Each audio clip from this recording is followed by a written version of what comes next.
Hello, good evening. कैसे हो आप सभी? आई होप सब एकदम बढ़िया होंगे और मस्त अपनी पढ़ाई कर रहे होंगे। आज हम करेंगे अपना बीपीएससी 104 का यूनिट 13 और 14। ये आपका लास्ट यूनिट होने वाले हैं, ठीक है, लास्ट पार्ट होने वाला है। इसके बाद आपके सभी, ऑलमोस्ट तो नहीं, सभी के सभी क्या हो चुके हैं, सभी के सभी यूनिट मैंने कंप्लीट करा दिया है। तो आपका फुल सिलेबस मैंने बीपीएससी 101, 2, 3, 4 सबका करा दिया है। बीपैक और सोशियोलॉजी के भी सभी चैप्टर के इंपॉर्टेंट टॉपिक करा दिए हैं, ठीक है। तो जो मैंने आपसे प्रॉमिस करा था वो पूरा हो गया है। तो थोड़ा सा मेरे लिए भी मेहनत करें। अगर मैंने इतनी मेहनत करी कि थोड़ा सा अपना भी एफर्ट लगाए, थोड़ा सा आंसर राइटिंग प्रैक्टिस करे और रिवीजन करे, ठीक है। तो अच्छे से पढ़ना है, अच्छे से पेपर दे के आना है, ठीक है। मेरी मेहनत को बर्बाद नहीं करना, प्लीज़, हम्बल रिक्वेस्ट है, प्लीज़ थोड़ा सा मेहनत कर लेना, ठीक है। और अच्छे से मार्क्स लेकर आना और पास होना बहुत अच्छे मार्क्स है, ठीक है। टेंशन वगैरह नहीं लेने का, सब हो जाएगा, ठीक है। अगर स्टार्ट करोगे तो सब हो जाएगा। चलो जी, हम स्टार्ट करते हैं अपने इस यूनिट को, जहां पर आज हम रिजर्वेशन की बात करेंगे और डेवलपमेंट की बात करेंगे, ठीक है। तो यूनिट 13 है जिसका नाम है रिजर्वेशन। तो इस चैप्टर में से आपका कौन कौन से इंपॉर्टेंट टॉपिक है, पहले मैं आपको वो बता देती हूँ। पहला तो है काका खेलकर commission report, Mandal commission report and Karpoori Thakur. और हाँ, ये 3 टॉपिक है जो कि काफी इंपॉर्टेंट है आपके एग्जाम पॉइंट ऑफ व्यू से, ठीक है। तो इस चैप्टर में से आप कुछ पढ़ो या ना पढ़ो, इन 3 टॉपिक को जरूर करके जाना, ठीक है जी। तो स्टार्ट करते हैं अपने इस चैप्टर को, जहां पर हम पढ़ेंगे रिजर्वेशन क्या होता है। तो आपको पता होगा रिजर्वेशन क्या होता है। रिजर्वेशन एक ऐसी चीज है जहां पर हम क्या करते हैं, कुछ सेक्शन के लिए क्या करते हैं, पोजीशन पहले से ही फिक्स कर देते हैं, ठीक है। एम्प्लॉयमेंट के अंदर, ठीक है, जो रिप्रेजेंटेटिव बॉडी होती है पार्लियामेंट के अंदर, जो सीट होती है, उनको हम क्या कर देते हैं, पहले से ही फिक्स कर देते हैं। स्टेट लेजिस्लेचर के अंदर भी, जो लोकल लेवल पर सेल्फ गवर्नमेंट होती है उसके अंदर भी, ठीक है।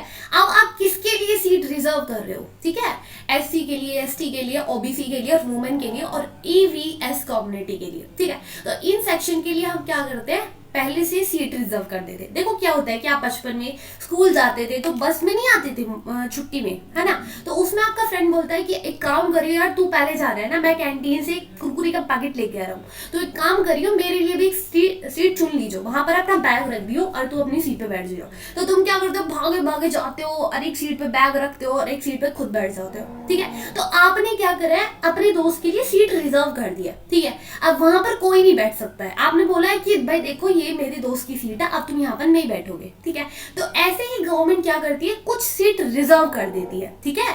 जो हमारे इलेक्शन होते हैं उसके अंदर कुछ सीट को रिजर्व कर देते हैं कि यहाँ से इस कम्युनिटी में से ये कैंडिडेट खड़ा होगा, ठीक है। एम्प्लॉयमेंट के अंदर भी जैसे जो गवर्नमेंट जॉब होती है उसके अंदर 27%, 22% रिजर्वेशन कर दी जाती है कि इन कम्युनिटी से ही क्या होंगे, लोग आएंगे एम्प्लॉयमेंट के लिए, ठीक है जी। तो ये होता है। इसके अंदर जो सरकार है डिस्क्रिमिनेटरी होता है, मतलब सरकार क्या करती है, डिस्क्रिमिनेशन करती है। अब क्या है कि आपसे बोलेगा क्यों, आपकी दोस्त क्या कोई नवाब है, तो आप उसके लिए, मैं आया हूँ पहले मैं बैठूंगा, तो बोलोगे नहीं नहीं, ठीक है। तो ये एक तरीके से डिस्क्रिमिनेशन हुआ, ठीक है। जो तुम उससे मना कर रहे हो उसका भी हक है, ठीक है। लेकिन यहाँ पे सरकार क्या करती है, डिस्क्रिमिनेशन कर रही है। अब वो क्यों कर रही है, पॉजिटिव होता है, ठीक है। पॉजिटिव क्यों होता है, क्योंकि ये लोग बहुत टाइम से क्या फेस कर रहे हैं, डिस्क्रिमिनेशन, भेदभाव, ठीक है। हिस्ट्री के टाइम से ही क्या कर रहे हैं, भेदभाव कर रहे हैं, इनको भेदभाव किया जा रहा है, ठीक है, इनको एक्सप्लॉइट किया जा रहा है, ठीक है। तो इसलिए इनको रिजर्वेशन दी जाती है जो ये अपने आप को ऊपर लेकर आ सके, ठीक है।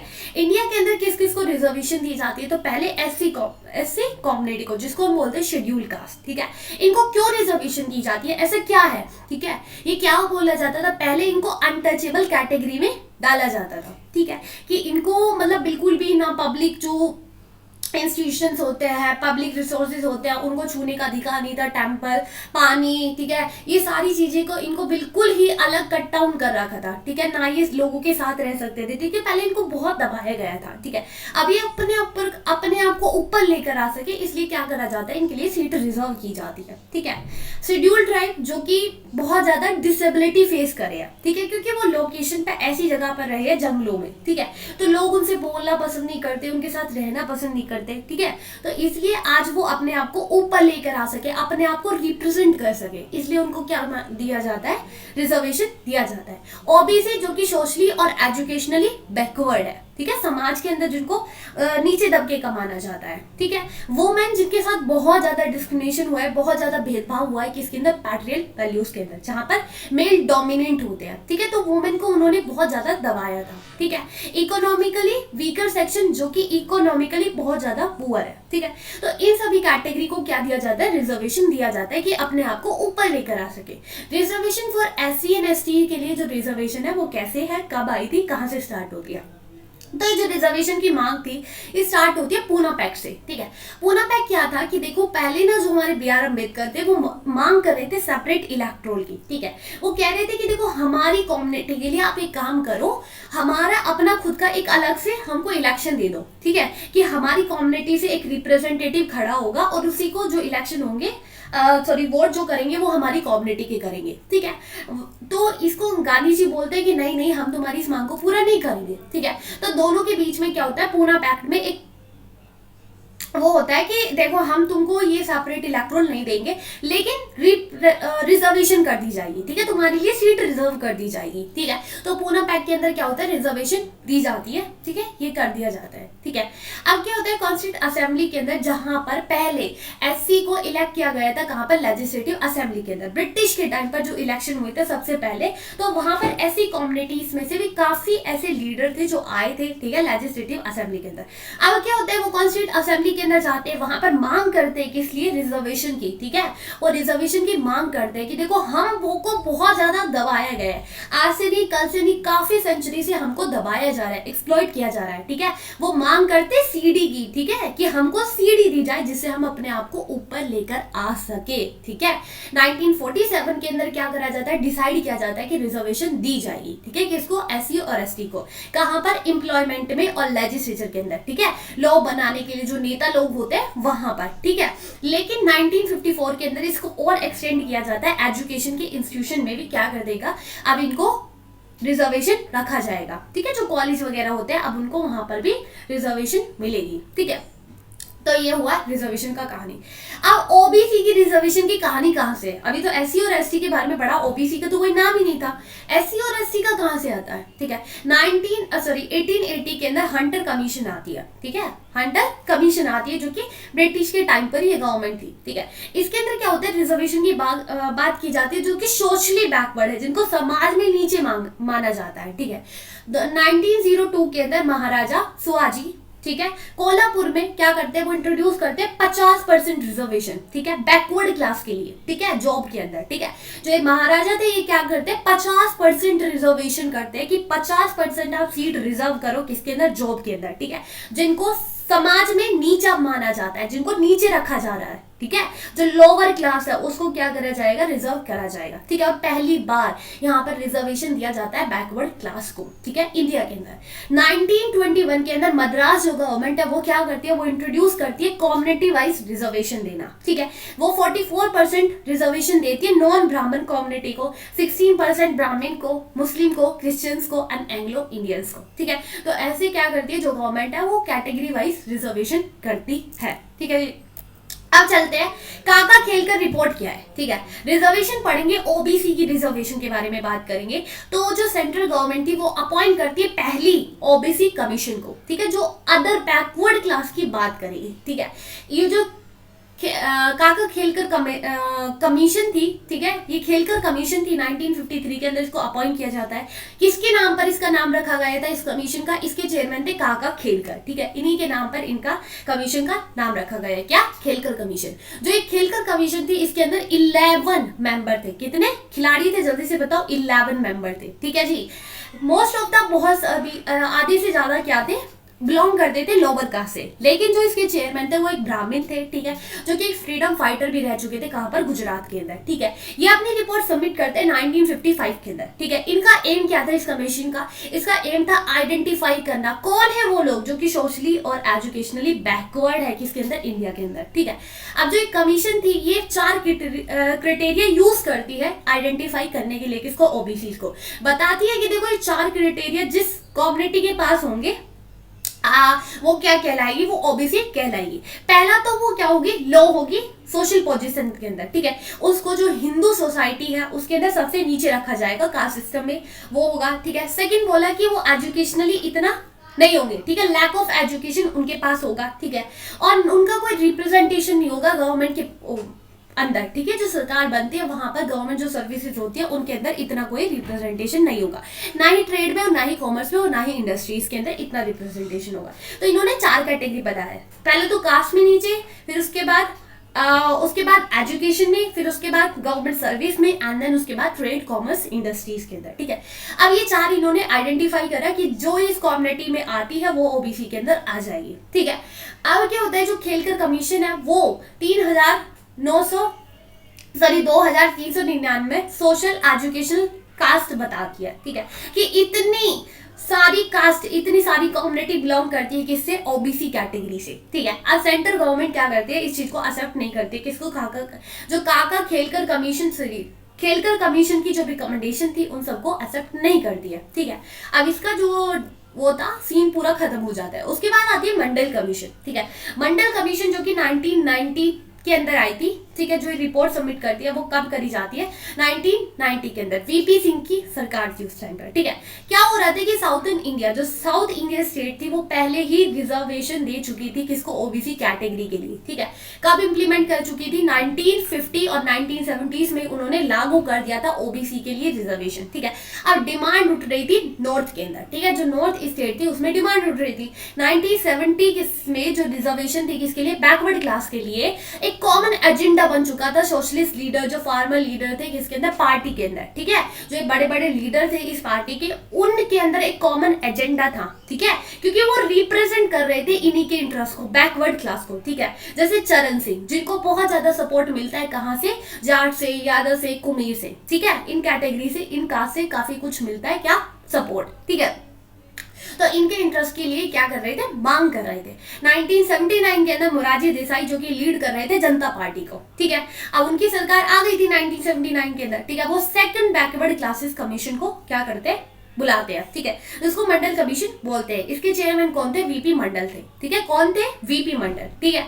अब ये 11 क्राइटेरिया बताती है किसके लिए, बैकवर्ड कैटेगरी के लिए, ठीक है। बोलती है कि सोशल, इकोनॉमिकली, एजुकेशनल, हर एक चीज में क्या है, बैकवर्ड कास्ट है, ठीक है, कि जो इन सब चीजों के अंदर बैकवर्ड होगा, पीछे होगा, वो किसके अंदर, कैटेगरी के अंदर आएगा, ओबीसी के अंदर आएगा, ठीक है। अब ये जो कमीशन थी ये क्या करती है, 3743 कास्ट को और कम्युनिटीज को बैकवर्ड क्लास के अंदर डालती है, ठीक है। ये इतनी कम्युनिटीज, इतनी कास्ट किसके अंदर आती है, ओबीसी के अंदर, ठीक है। ये बोलती है कि 52% पॉपुलेशन किसके अंदर आती है, बैकवर्ड कास्ट के अंदर आती है। 52%, इसको याद रखने का, ठीक है। कितना बोला, 52% बोला, किसने, मंडल कमीशन ने, ठीक है। अब क्या होता है कि इसके बाद इस मंडल कमीशन की रिपोर्ट को सबमिट किया जाता है 1980 में, और इंप्लीमेंट कर दिया जाता है जो ओबीसी के लीडर थे उनकी डिमांड को लेकर, ठीक है। उनकी डिमांड लग रही थी कि भाई देखो ओबीसी के लिए रिजर्वेशन लेकर आना है, ठीक है।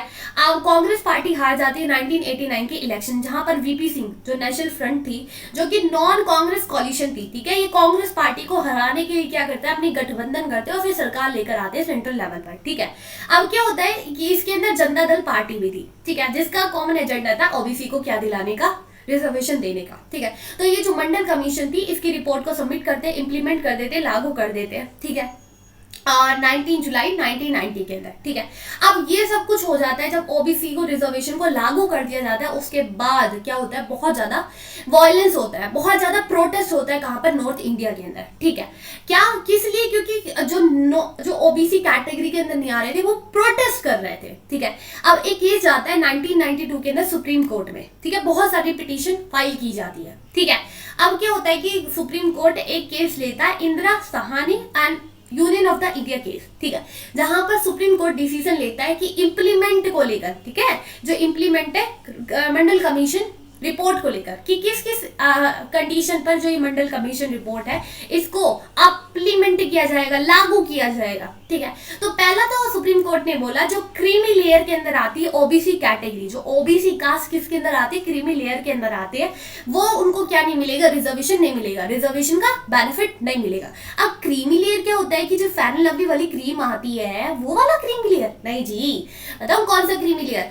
इन्होंने बोला सुप्रीम कोर्ट ने कि जो ओबीसी की कास्ट है, ठीक है, जो भी इन्होंने बताया कि इतनी सारी कास्ट किसके अंदर आती है, ओबीसी के अंदर आती है, जो कास्ट पहले से बेनिफिट ले रही है किसका, रिजर्वेशन का, उनको दोबारा से ओबीसी कैटेगरी के अंदर रिजर्वेशन नहीं मिलेगा, ठीक है, उनको दोबारा से रिजर्वेशन नहीं मिलेगा, सिर्फ उनको जो पहले से उनको रिजर्वेशन दिया जा रहा है वही मिलेगा, ठीक है। पहला तो इन्होंने ये बोला, ठीक है। और सेकेंड ये बोलते हैं कि देखो जी 50% से ज्यादा रिजर्वेशन नहीं दिया जा सकता, ठीक है, 50% से ज्यादा रिजर्वेशन नहीं दिया जा सकता, ठीक है।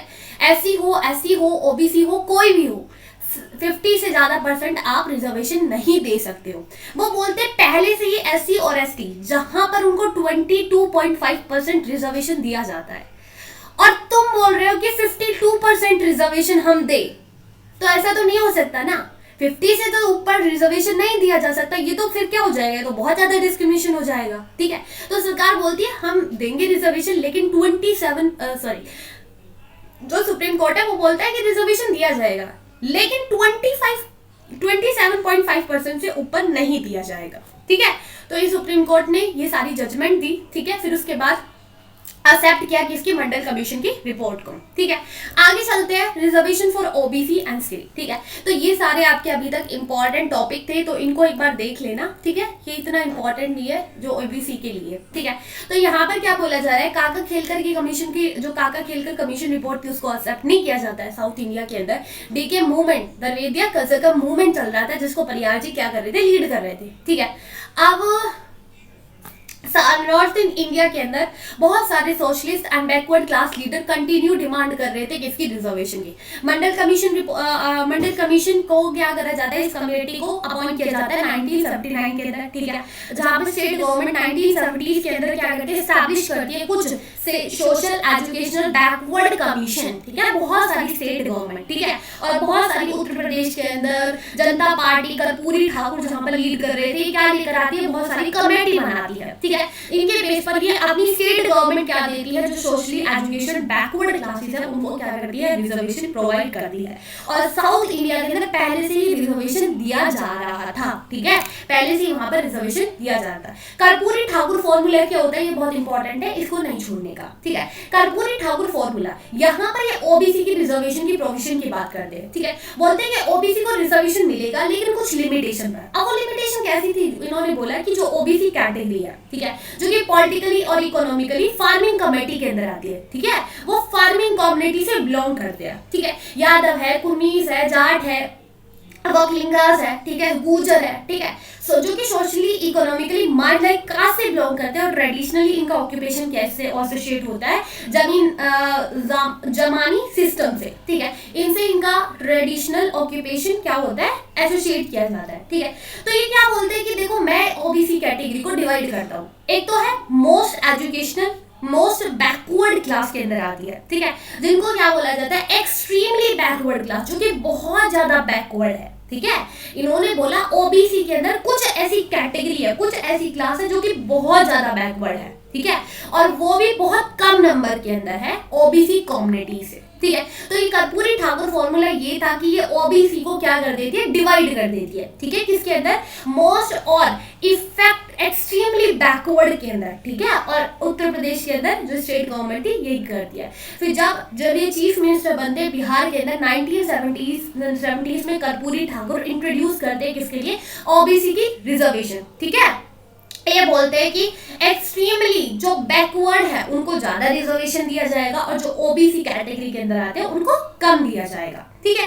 तो यहाँ पर इन्होंने क्या करा, ओबीसी को बांट दिया, ठीक है। आगे चलते हैं, आगे क्या है कि आगे आपका नेक्स्ट चैप्टर स्टार्ट होता है, नेक्स्ट यूनिट स्टार्ट होता है डेवलपमेंट। डेवलपमेंट मतलब विकास, ठीक है। मीनिंग क्या है, स्कोप क्या है इसका डेवलपमेंट का, तो इसका मीनिंग और स्कोप अगर की बात करें तो पहले तो human life including social, political, economical dimension होता है। डेवलपमेंट का कोई ऐसा मतलब नहीं है कि आप पॉलिटिकली डेवलप कर दो डेवलपमेंट हो जाएगा। डेवलपमेंट एक बहुत बड़ी कॉम्प्लेक्स टर्म है, ठीक है, पॉलिटिकली, सोशली, इकोनॉमिकली डेवलपमेंट करना, हर एक चीज के अंदर, ठीक है, विकास करना।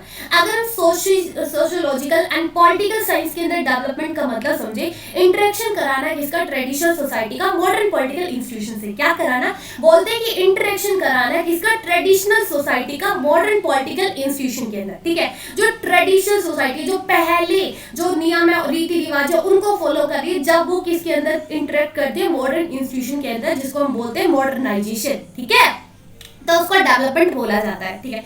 1970s के बाद क्या होता है कि जो डेवलपमेंट है उसका फोकस कहाँ पर चला जाता है, वेलफेयर स्टेट में, ठीक है, जहां पर मार्केट आ जाती है किसके अंदर, पिक्चर के अंदर, ठीक है। जो कि जो इन्फ्लुएंस है फिगर किसे, मार्केट ठाकर से, यूके के अंदर रोनाल्ड रीगन, जो कि यूएसए के अंदर, ये क्या करते हैं, मार्केट का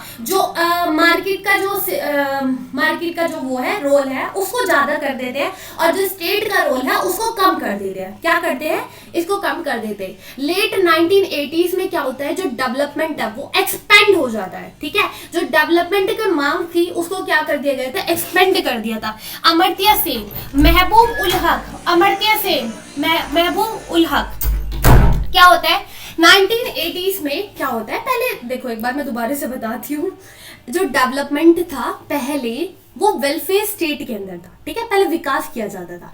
अब उसके बाद डेवलपमेंट को जहां पर सरकार विकास कर रही थी अब उसको वेलफेयर स्टेट में चेंज कर दिया जाता है, जहां पर मार्केट आ जाती है। मैंने आपको पहले बताया था, पहले गवर्नमेंट काम करती थी लेकिन मार्केट आती है पिक्चर में तो गवर्नमेंट क्या कर देती है, कोऑपरेट करना स्टार्ट कर देती है, ठीक है जी। 1980s में क्या होता है, जो डेवलपमेंट था वो और बढ़ जाता है, जहां पर अमर्त्य सेन और महबूबा उल हक क्या बोलते हैं कि डेवलपमेंट का मतलब क्या होता है, डेवलपमेंट होता है एजुकेशनली, हेल्थ, ओवरऑल वुमन की लाइफ को बढ़ाना, ऊपर लेकर जाना, उस पीपल डेवलपमेंट कराना, लोगों के पास फ्रीडम होना चाहिए, उनके पास एजुकेशन होना चाहिए, उनकी हेल्थ अच्छी होनी चाहिए, वो होता है डेवलपमेंट। इकोनॉमिकली डेवलपमेंट नहीं होता, ठीक है। जब ये सारी बातें की जाती है तो डेवलपमेंट का कॉन्सेप्ट और बढ़ता है, ठीक है।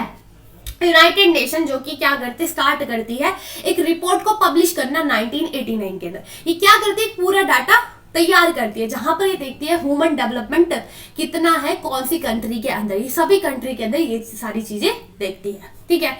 उसके बाद क्या है कि अफर्मेटिव एक्शन क्या होता है, वेलफेयरिज्म एंड डेवलपमेंट, ये टॉपिक आपका बहुत इंपॉर्टेंट है तो इसको नहीं छोड़ना, और एक डेवलपमेंट वाला कॉन्सेप्ट भी ज्यादा इंपॉर्टेंट है, ठीक है। तो दो टॉपिक आप जरूर करके जाइएगा, ठीक है।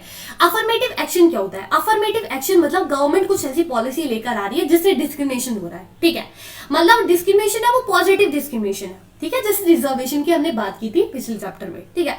तो वो किसके अंदर आता है, अफर्मेटिव एक्शन के अंदर आता है, मतलब गवर्नमेंट क्या कर रही है, डिस्क्रिमिनेशन कर रही है, ठीक है। यहाँ पर जो अफर्मेटिव एक्शन होते हैं ये ऐसी पॉलिसी होती है जहां पर स्टेट इस चीज को लेकर आती है, वेलफेयर करने की बात करती है, डेवलपमेंट करने की बात करती है, किसको, जो सोशली एजुकेशनली क्या है, मार्जिनलाइज्ड है, ठीक है, जो पीछे है, जो बिछड़े हुए वर्ग है उनको डेवलपमेंट करने की बात करती है, उनका वेलफेयर करने की बात करती है। अफर्मेटिव एक्शन का एम क्या होता है कि जिनके पास अपॉर्चुनिटी नहीं है, हेल्थ नहीं है, एजुकेशन नहीं है, उन सबको क्या कराना, रिडिस्ट्रीब्यूट कराना, क्या, जस्टिस, ठीक है, जो जस्टिस है, जो न्याय है वो दोबारा से देना, उनको स्पेशल अपॉर्चुनिटी लेकर आना उनके लिए, ठीक है, किसके लिए, डिसएडवांटेजेस ग्रुप के लिए, ठीक है। जैसे कि एससी एसटी इनके लिए क्या है, रिजर्वेशन दिया जाता है, ठीक है, तो इनके लिए स्पेशल अपॉर्चुनिटी दी जाती है, ठीक है, जिससे अपने आप को ऊपर लेकर आ सके, ठीक है जी। आगे चलते हैं, इंडिया के अंदर मैंडेटरी करा गया है किसको, अफर्मेटिव एक्शंस को, ठीक है, जिससे वो डेवलपमेंट कर सके, ठीक है, जो डिस्पैरिटीज है उनको खत्म कर सके।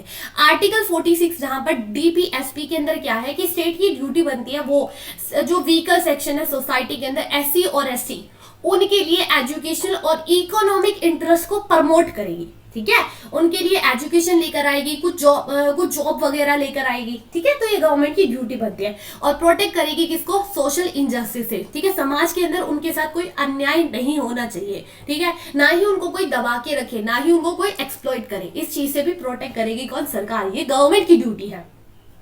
सोशल सेफगार्ड, समाज से भी इनको बचाया जाता है, जैसे आर्टिकल 17 जहां पर पहले अनटचेबिलिटी होती थी, ठीक है, उनको छुआ नहीं जाता था, ये सब कुछ मतलब अगर छू लेते थे तो मतलब क्या ही बोलते थे, हमने तो पाप कर दिया, ऐसा वैसा, मतलब उल्टा सीधा बात बना देते, ठीक है, उनको बहुत ज्यादा बुरा बर्ताव उनके साथ किया जाता था, ठीक है। लेकिन आर्टिकल 17 जहां पर कॉन्स्टिट्यूशन में डाला गया है कि अनटचेबिलिटी जो पहले प्रैक्टिस की जाती थी अब वो क्या है, पनिशेबल है। अगर आज के टाइम पर कोई अनटचेबिलिटी परफॉर्म करेगा तो वो सीधे उसको कहां पर डाला जाएगा, जेल के अंदर, ठीक है जी।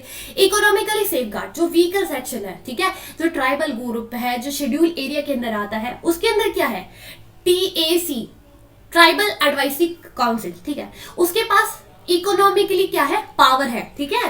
मतलब जो कंसोलिडेटेड फंड है इंडिया का, वहां से उनको क्या मिलता है, ग्रांट मिलता है, प्रोवाइड किया जाता है, वो भी स्पेशल ग्रांट, कि वो अपने आप का डेवलपमेंट कर सके, ठीक है। तो यहाँ पर इनको इकोनॉमिकली पावर दी जाती है, इकोनॉमिकली सेफगार्ड किया जाता है। पॉलिटिकल सेफगार्ड, रिजर्वेशन, ठीक है जी। लोकसभा के अंदर, विधानसभा के अंदर क्या करा जाता है, इनके लिए सीट रिजर्व की जाती है।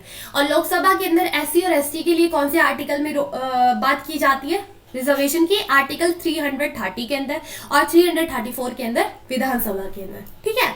आगे चलते हैं, development through the welfare scheme. हम डेवलपमेंट देखते हैं कैसे, जो वेलफेयर स्कीम आती है उनके थ्रू डेवलपमेंट होता है। तो पहले आया था नेहरूवियन मॉडल, क्या आया था, नेहरूवियन मॉडल आया था, ठीक है, डेवलपमेंट के लिए। इसका एम था स्टेट और प्राइवेट सेक्टर को दोनों को ज्वाइंट करना, ठीक है, और फिर वो क्या करे, डेवलपमेंट करे, ठीक है जी। इस टाइम पर 1950 से लेकर 1980 तक, जहां पर गवर्नमेंट ही लीड कर रही थी, गवर्नमेंट ही उस टाइम पर लीडर का रोल प्ले कर रही थी, ठीक है। बहुत सारी पॉलिसीज इंट्रोड्यूस कराई जाती, इक्वालिटी इनका गोल था कि इक्वालिटी लेकर आना है, ठीक है। जो वीकर सेक्शन है उनको ऊपर लेकर आना है, अपलिफ्ट करना है, ठीक है। जो एससी है, एसटी है, पुअर है, उनको इन्होंने टारगेट करा, ठीक है। जो जितनी भी मार्जिनाइज्ड कम्युनिटीज है, इनका ऑब्जेक्टिव था कि एक डेमोक्रेटिक सोसाइटी बनाना, पॉवर्टी को कम करना, इकोनॉमिक डिस्पैरिटीज को खत्म करना, जो कास्ट बेस्ड डिस्क्रिमिनेशन होता है उसको खत्म करना, जो जेंडर इनइक्वालिटी होती है इन सबको खत्म करना, ठीक है जी। अब इतना अच्छा चल रहा है तो दिक्कत कहां पर आती है, इसके अंदर कुछ लिमिटेशन था कि जो गवर्नमेंट एजेंसीज थी वो ही घोटालाबाजी कर रही थी, ठीक है। वो जो पॉलिसीज तो लेकर आती लेकिन वो डिले कर रही थी, करप्शन कर रही थी, अनइफेक्टिवली काम कर रही थी, ठीक है। तो क्या होता है 1991 के अंदर पीवी नरसिम्हा राव, ठीक है, पीवी नरसिम्हा राव, जब उनकी सरकार आती है तो वो क्या करती है, एलपीजी रिफॉर्म लेकर आती है, इकोनॉमिक रिफॉर्म लेकर आती है, जहां पर स्टेट का रोल को कम कर दिया जाता है। जो पहले स्टेट डोमिनेंट था, एक लीडर का जैसे रोल प्ले कर रहा था, उसको क्या कर दिया जाता है, कम कर दिया जाता है, और मार्केट को ऊपर लेकर आया जाता है, ठीक है। अब मार्केट का रोल ऊपर आ जाता है, ठीक है। तो गवर्नमेंट सेंट्रल लेवल पर, स्टेट लेवल पर दोनों कंटिन्यू रही है, ठीक है। बहुत सारी वेलफेयर स्कीम लेकर आई है, जैसे कि सबसे बड़ी अगर हम बोले, जो एंटी पॉवर्टी प्रोग्राम आया है MNREGA, Mahatma Gandhi national rural employment guaranteed act, जो कि 2005 के अंदर इंट्रोड्यूस कराया गया था। इसके अंदर क्या होता है कि 100 दिन का वेजेस प्रोवाइड किया जाता है, मतलब 100 दिन का काम मिलता है, ठीक है। 100 दिन का काम देता है, कौन देता है, सरकार देती है, किसको, जो लोकल लेवल पर जो पुअर है उनको, ठीक है। जो गांव में रूरल लेवल पर जो लोग रहते हैं उनको क्या मिलता है, 100 दिन का काम दिया जाता है, ठीक है। अब ये जो पूरा प्लान, ये प्रोग्राम है, वो पूरा प्लान है। यहाँ पर देखा जाता है कि कब वो जो काम है, जो लेबर है, वो कब कब आया है, उसकी पूरी अटेंडेंस तैयार की जाती है, उसका पूरा वेजेस दिखाया जाता है कि उसको पैसा मिला है या नहीं मिला, उसको अपना तिहाड़ी जो मिलता है वो दिया जाता है कि नहीं दिया जाता है, ये सारी चीजें, ठीक है। और ये जो प्रोग्राम है किसके हाथ में होता है, पंचायत, लोकल कम्युनिटी इस चीज को चलाती है, ठीक है। ये इकोनॉमिकली नहीं, सोशली और पॉलिटिकली डायमेंशन से भी क्या करता है, कंट्रीब्यूट करता है, ठीक है। एक अवेयरनेस फैलाता है, एक कॉन्फिडेंस फैलाता है। जो माइग्रेशन होता है ना, कि लोग, जो गांव के लोग होते हैं वो क्या करते हैं, उनको जब कोई काम नहीं मिलता है गांव में तो वो क्या कर देते हैं, माइग्रेट कर देते हैं, वो अपने कहां पर आ जाते हैं, शहर में आ जाते हैं काम के लिए। तो उनको गाँव में क्या दिया जाता है, काम दिया जाता है, ठीक है, 100 दिन के लिए, ठीक है। स्टेट गवर्नमेंट जो कि इंडिया के अंदर काफी वेलफेयर पॉलिसी लेकर आई है अपने वहां पर, ठीक है। जैसे कि महाराष्ट्र के अंदर फूड फॉर वर्क प्रोग्राम लेकर आया गया था, ठीक है। अम्मा कैंटीन तमिलनाडु के अंदर, अंबेडकर विलेज प्रोग्राम उत्तर प्रदेश के अंदर, ठीक है। बहुत सारी डेवलपमेंट करती है क्या स्टेट, जैसे कर्नाटका, गुजरात, आंध्र प्रदेश, पंजाब, हरियाणा, ठीक है, जो कि क्लोजली काम करती है किसके साथ, बिजनेस ग्रुप के साथ, प्रमोट करती है ग्रोथ को, कहां पर, मैन्युफैक्चरिंग सेक्टर के अंदर, सर्विसेज सेक्टर के अंदर, ठीक है। एजुकेशनल एंड एजुकेशनली रिलेटेड जितनी भी इंडस्ट्रीज होती है उनके साथ मिलकर क्या करती है, ग्रोथ करती है, डेवलपमेंट करती है क्या स्टेट गवर्नमेंट। तो सेंट्रल गवर्नमेंट भी डेवलपमेंट कर रही है, स्टेट गवर्नमेंट भी, ठीक है। तो ये सारी चीजें आपको देख लेनी है। तो बस इतना ही है जो कि आपको करना है, इसे बाहर आपको करने की कोई जरूरत नहीं है। अगर आपका मन है तो पढ़ लेना, ठीक है, और नहीं है तो आप इतना भी करके जा सकते हो, ठीक है जी।